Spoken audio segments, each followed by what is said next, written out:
کہتے ہیں حکومت چل رہی ہے، حکومت چلتی رہے گی، کوئی فرق نہیں پڑتا. بالکل. وہ مجھے فردوس عاشق عوان صاحبہ کی جو آپ نے کلپ دکھایا تو اس کے بعد مجھے بالکل یقین ہو گیا کہ ان کو اب کوئی فرق نہیں پڑتا کہ یہ عوام جیے مرے، ان کا کوئی پوچھنے والا نہیں ہے، ان کو کوئی فرق نہیں پڑے گا. اپنا نام ہی عوام نہ ان کا نہیں، ہم بھی عوام میں شامل ہیں فواد صاحب. اب یہ ایک ماحول آپ دیکھیں، ایک ماحول ہے یہ آج کا. جب یہ اپوزیشن میں تھے، جب بجٹ سپیچ آتی تھی تو کیا ان کا طریقہ کہا تھا، کس طرح یہ کاپیاں پھاڑتے تھے، کس طرح یہ گراؤ کرتے تھے.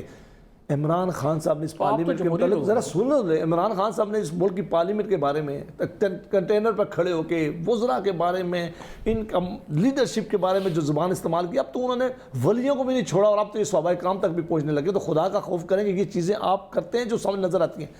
پرائم منسٹر صاحب اگر ماحول ٹھیک کرنا چاہے، جس پرائم منسٹر کا کہتا ہے کہ میں اپوزیشن کے لیڈرز کو ہاتھ ملانا گوارا نہیں کرتا، اس وقت جب سب سے زیادہ ملک کے حالات خراب تھے، ساری اپوزیشن کھڑی ہوگی کہ ہم اس ملک کے ساتھ ہیں، ہم حکومت کے ساتھ ہیں. عمران خان ہمارا وزیر اعظم ہے، یہاں جوائنٹ سیشن ہوا، فواد صاحب موجود تھے، سب نے کہا کہ ہم آپ کا ساتھ دیں گے.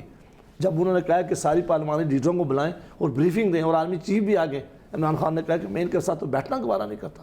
جس ملک کا وزیر اعظم اتنا بڑا آدمی ہو اور وہ اپنے ہاؤس کے لوگوں کے ساتھ ہاتھ ملانا گوارا نہ کرے، ان کے ساتھ بیٹھنا نہ گوارا کرے، روز ان کو گالی دے.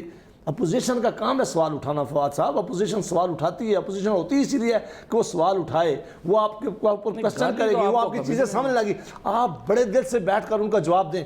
وزیر اعظم صاحب کو کوئی نہیں روک سکتا. وہ انہوں نے کہا کہ میں کوشچن وہ ویسٹ منسٹر کی طرح بناؤں گا، انہیں پھر بنانا چاہیے تھا کہ جواب دینے چاہیے. اب منسٹر نہیں آتے. ایک بات فواد صاحب سے پوچھ لیں، 22 ایسے لوگ ہیں جناب ندیم ملک صاحب، میں آپ کی توجہ بھی چاہوں گا.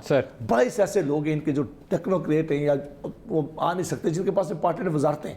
میں کمیٹی کا ممبر ہوں، میں فواد صاحب سے تو پوچھ سکتا ہوں جب یہ آ کے بیٹھا ہوا ہے. یہ کسی کمیٹی کے ممبر ہوں گے، ہم کس سے پوچھیں؟ وہ پتہ لگتا ہے وہ وزیر آ نہیں سکتا، وہ دونوں ہاؤسز میں وزیر آ نہیں سکتے. ٹیکنوکریٹ نے ایسے رکھ لیے ہیں جو 5 کے علاوہ ان کے ایڈوائزر کے باقی نہ نیشنل اسمبلی میں آ سکتے ہیں، نہ سینٹ میں آ سکتے ہیں، نہ کمیٹی میں آ سکتے ہیں. ان کی اکاؤنٹیبلٹی ہم کہاں کریں؟ ہم شو میں بیٹھ کر